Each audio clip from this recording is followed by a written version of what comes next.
Hello, my dear. How are you? Fine. Let us start today's class. आपके simple classes में CA, GS, GK की class में welcome.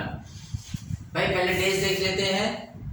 23 अप्रैल 23 अप्रैल को क्या मनाया जाता है? तो UN इंग्लिश डे, संयुक्त राष्ट्र अंग्रेजी दिवस। देखिए हमारे देश पूरे विश्व में सबसे बड़ा जो संगठन है, जो चाहे तो वास्तव में विश्व में शांति सुरक्षा सबको मिल सकती है, और जिसका नाम है यूएन, संयुक्त राष्ट्र संघ। उसमें 6 भाषाओं में कार्य होता है।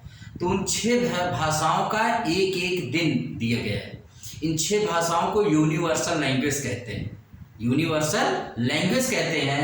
पहले ये 2 ही भाषा में था, लेकिन बाद में इसको 6 भाषाओं में कर दिया गया। ठीक है। हाँ, तो हम बता रहे थे कि 6 भाषाएं एकदम। तो उसमें अंग्रेजी दिवस 23 अप्रैल को मनाया जाता है। 5 भाषाएं मैं और बता देता हूँ वो किस दिन मनाई जाती हैं, और इस तरह से आपका ये भी तैयार हो जाएगा। तो 5 भाषाएं कौन सी हैं? संयुक्त राष्ट्र अरबी भाषा दिवस कब मनाया जाता है? 18 दिसंबर को। संयुक्त राष्ट्र चीनी दिवस कब मनाया जाता है? चीनी भाषा दिवस, ये 20 अप्रैल को। और 20 मार्च को संयुक्त राष्ट्र फ्रांसीसी दिवस मनाया जाता है। 6 जून को संयुक्त राष्ट्र रूसी भाषा दिवस मनाया जाता है। 12 अक्टूबर को संयुक्त राष्ट्र स्पेनी भाषा दिवस मनाया जाता है। इस तरह से ये 6 भाषाएं हो गई। कौन कौन से? अरबी, चीनी, अंग्रेजी, फ्रांसीसी, रूसी, स्पेन। स्पेनी, ये 6 भाषाओं में ही यूएन हमारा कार्य करता है। वेरी इंपॉर्टेंट है, इसको आप लर्न कर लीजिएगा। उससे भी ज्यादा इंपॉर्टेंट, ये यूएन के द्वारा इनका भाषा दिवस कब मनाया जाता है। ये 6 भाषाओं में काम करता है हमारा संयुक्त राष्ट्र संघ। 25 अप्रैल विश्व मलेरिया दिवस मनाया जाता है। आप जानते हैं मादा एनोफिलीज मच्छर के काटने से हमको मलेरिया होता है। मलेरिया एक बहुत बड़ी समस्या हो गई है इस समय विश्व में। तो भारत सरकार ने इसको मुक्त करने का, भारत को मलेरिया मुक्त बनाने का एक लक्ष्य रखा है। तो आप जानते रहिएगा कि 25 अप्रैल विश्व मलेरिया दिवस मनाया जाता है, मलेरिया के प्रति जागरूकता लाने के लिए।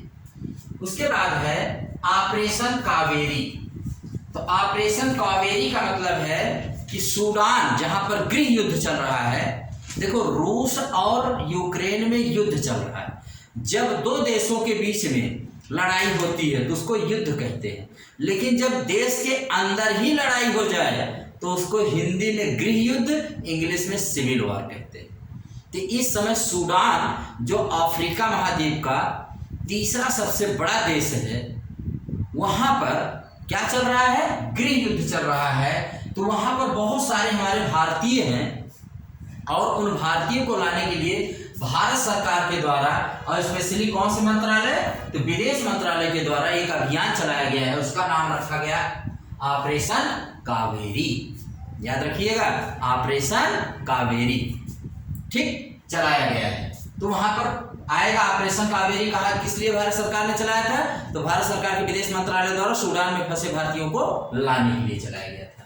चलिए भाई, अब यहाँ पर हम लोग देखते हैं भारत सरकार ने 2, एक तो अपने एक INS सुमेधा, माने भारतीय नौसेना का जहाज है, वो जाके सूडान पोर्ट तक चला गया है। वहां से उसको लेंगे और उनको ला करके, एक और उसमें है कि इन सबको ला करके भारतीय वायुसेना के 2 जहाज C-130J, C-130J जो सऊदी अरब के जेद्दा में खड़े हैं, वहां तक मतलब उनको लाया जाएगा। उसके बाद उनको वहां से भारत के द्वारा, और लाए भी गए हैं, 300 से ज्यादा लोग भारतीयों को वहां से निकाला जा चुका है। ठीक है। अब आते हैं सूडान में। सूडान के बारे में थोड़ा सा जान लेते हैं कि सूडान में आखिर लड़ाई क्यों हो रही है। तो देखो, सूडान जो है ना, सूडान की सीमा जो है वो 7 देशों के साथ लगती है। तो इनको आप जानते रहिएगा। इसके ऊपर में मिस्र है, इसके पूर्व साइड में इथियोपिया, इरिट्रिया, और नीचे दक्षिणी सूडान है। सूडान का ही निचला हिस्सा दक्षिणी सूडान है। और इसके पश्चिम में चाड व लीबिया है, और दक्षिण पश्चिम में इसके माने सेंट्रल अफ्रीकन रिपब्लिक, ये 7 देश इसको टच करते हैं। और सूडान जो है उसकी राजधानी है खार्तूम और दक्षिणी सूडान की राजधानी जुबा है। दोनों की मुद्रा पाउंड ही है, ठीक है। दक्षिणी सूडान इसी से अलग हुआ था 2011 में, और 2011 में जब ये अलग हुआ, नहीं ये वहाँ का सबसे बड़ा देश हुआ करता था अफ्रीका महाद्वीप का, लेकिन अब उसके बाद ये चला गया है दूसरे तीसरे नंबर पर। अब दक्षिणी सूडान के अलग होने के बाद इसमें सूडान को मैंने बताया तेल और सोने का भंडार है, सबसे ज्यादा अफ्रीका महाद्वीप में इस देश में सबसे ज्यादा सोने पाए जाते हैं। सोने की असली लड़ाई यही चल रही है। लड़ाई का मुद्दा तो वहां पर 2019 में आमिर अल बासिर की जो सरकार थी उसको गिरा दिया, सैन्य तख्ता पलट कर दिया गया। उसके बाद से आरएसएफ और सेना ने मिलकर के शासन शुरू किया। आरएसएफ के जो हेड है, आरएसएफ मतलब होता है रैपिड सपोर्ट फोर्स, और आर्मी तो आप जानते हैं आर्मी ही होती है। तो आरएसएफ के प्रमुख है मोहम्मद हमदान दगालो या हेमेदती, ये अर्धसैनिक या पैरामिलिट्री फोर्स के हेड है। और सेना प्रमुख कौन है? जनरल अब्देल फतेह अल बुरहान, ये इनके हाथ में सेना है। अब प्रॉब्लम ये हुई कि जो हेमेदती साहब है, आरएसएफ प्रमुख है, इनके पास सोने के सारे भंडार आ गए हैं। आर्मी को लग रहा है यार कि ये सोने के सारे भंडार तो इनके पास हैं, और आरएसएफ की संख्या भी हो गई है लाखों में। उन्होंने कहा कि आर्मी और आरएसएफ को मिला दिया जाए। अब मुद्दा यही हो गया कि जब आर्मी और आरएसएफ को मिलाया जाएगा तो उसको हेड कौन करेगा? क्योंकि जो हेड करेगा वही पूरे शासन का हेड हो जाएगा, मुख्य माने चीफ हो जाएगा। अब इसी बात को वर्चस्व को लेकर लड़ाई चल रही है दोनों में कि जब आरएसएफ और आर्मी को मिक्स किया जाएगा तो उसका हेड कौन बनेगा। ये वहां की मेन यही लड़ाई चल रही है। और चूंकि असली लड़ाई वहां सोना और तेल की है, तो तेल तो निकल गया दक्षिण सूडान के साथ 2011 में जब बना। अब जो सोना बचा है उस पर कहाँ सोने की खाने हैं, बहुत सारी सोने की खाने हैं भाई। अफ्रीका महाद्वीप में सबसे ज्यादा सोने की खाने इसी देश में है। तो इसको लेकर के लड़ाई चल रही है, यही उस पर। तो वहां पर बहुत सारे भारतीय हैं जो फंसे हुए थे, इसीलिए भारत सरकार ने उनके लिए कौन सा चलाया? तो ऑपरेशन कावेरी चलाया। समझ में आ गया? तो ये आपकी राजधानी हो गया, करेंसी हो गया, क्यों लड़ रहे हैं आरएसएफ और आर्मी को मिलाने के लिए, तो ये आप जान जाइएगा। अब आगे चलते हैं। मोदी जी केरल में गए और केरल में जा करके अभी 2 दिन पहले ही गए थे केरल में। वहां उन्होंने वंदे भारत एक्सप्रेस, देश की 16वीं और केरल की पहली ट्रेन का उद्घाटन किया, जो तिरुवनंतपुरम से लेकर कासरगोड, बहुत सुंदर स्थान है, वहां तक चलेगी। उसके बाद कोच्चि में वाटर मेट्रो की शुरुआत की है। कोच्चि, जिसको अरब सागर की रानी कहते हैं, पुराना नाम कोचीन है। और इसको केरल गवर्नमेंट और KfW बैंक जर्मनी ने के वित्तीय सहायता दी है। लेकिन बनाया किसको है? इसको बनाया है कोचीन शिपयार्ड लिमिटेड ने। कोचीन शिपयार्ड लिमिटेड हमारे भारत देश की सबसे बड़ी बोट शिप बनाने वाली कंपनी है, KSL, कोचीन शिपयार्ड लिमिटेड। कहाँ है? कोच्चि, ठीक है। और साइंस पार्क की उन्होंने, तो कोच्चि में वाटर मेट्रो की शुरुआत उन्होंने वहां की है। वाटर मेट्रो मतलब पानी में मेट्रो चलेगी, बोट की तरह है जिसमें चलेगी, और ये केरला के 10 द्वीपों को जोड़ेगी। 10 द्वीपों पर आप बोट में बैठ करके खूब जाइए, एंजॉय करिए, बहुत खूबसूरत ये मतलब हो गया है। तो वंदे भारत एक्सप्रेस, इसको जानिए। आज थोड़ा केरला के बारे में आपको बता दें तो केरला भाई मसाला राज्य कहलाता है, एलिफेंट में भी बहुत आगे है केरला, ठीक है। और भगवान का राज्य जिसे कहते हैं, इसका पुराना नाम त्रावणकोर था। 14 जिले केरल में हैं, और इसकी जो राजधानी है वो तिरुवनंतपुरम है। तिरुवनंतपुरम, इसका स्टेट एनिमल हाथी है, और इसका स्टेट बर्ड हॉर्नबिल है। स्टेट ट्री, राज की वृक्ष क्या है? नारियल। जानते रहिएगा। कैप्टन मैंने तिरुवनंतपुरम बता ही दिया है। पुराना नाम तिरुवनंतपुरम का त्रिवेंद्रम था। कोच्चि में इसका हाई कोर्ट है, कोचीन में, जहां भी वाटर मेट्रो का उद्घाटन किया गया है। बताते हैं एशिया की पहली ऐसी मेट्रो होगी, फिर पानी चल रही है। और त्रावणकोर, पुराना नाम केरल का त्रावणकोर था, जानते रहिएगा ये भी। Kochi airport Kochi high court जो है वो न केवल केरल का ही हाई कोर्ट है, बल्कि उसके बगल में अरब सागर में जो हमारे देश का एक राज्य है केंद्र शासित लक्षद्वीप का भी हाई कोर्ट कोच्चि में ही है। इसको आप जानते रहिए, दैट इज आल्सो इम्पोर्टेंट। और केरल बहुत खूबसूरत है, वहाँ साइलेंट वैली नेशनल पार्क है, पेरियार नदी है, ठीक है, पेरियार नदी वहाँ की लाइफ लाइन कही जाती है केरल की। तो अगर आप इतना सब कुछ जान रहे हैं तो आप नीलगिरी पहाड़ियाँ जो होती हैं केरल, तमिलनाडु और कर्नाटक जहाँ तीनों मिलते हैं वहाँ पर नीलगिरी पहाड़ियाँ क्या कहने, बड़े खूबसूरत हैं, ठीक है। तो चलिए केरल से निकलते हैं अब हम लोग। महाराष्ट्र गवर्नमेंट ने दिव्यांग कर्मचारियों के लिए 4% आरक्षण लागू किया। चलिए भाई, आ सकता है कभी अभी किस गवर्नमेंट ने 4% आरक्षण लागू किया। विराट कोहली ये बनाए गए HSBC इंडिया, HSBC इंडिया के ब्रांड एम्बेसडर बनाए गए हैं।